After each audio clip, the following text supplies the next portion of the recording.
Okay, so in this problem, basically we're matching a table to an equation.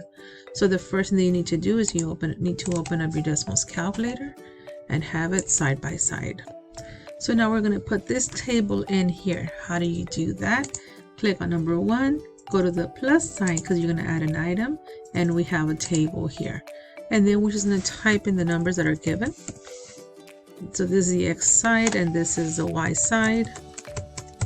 And as you can see over here on this side, we have a bunch of points that is from the table. So what you're going to do on this one is you're going to put in the answer choices exactly the way it is. So it's f of n equals negative 3n plus 24.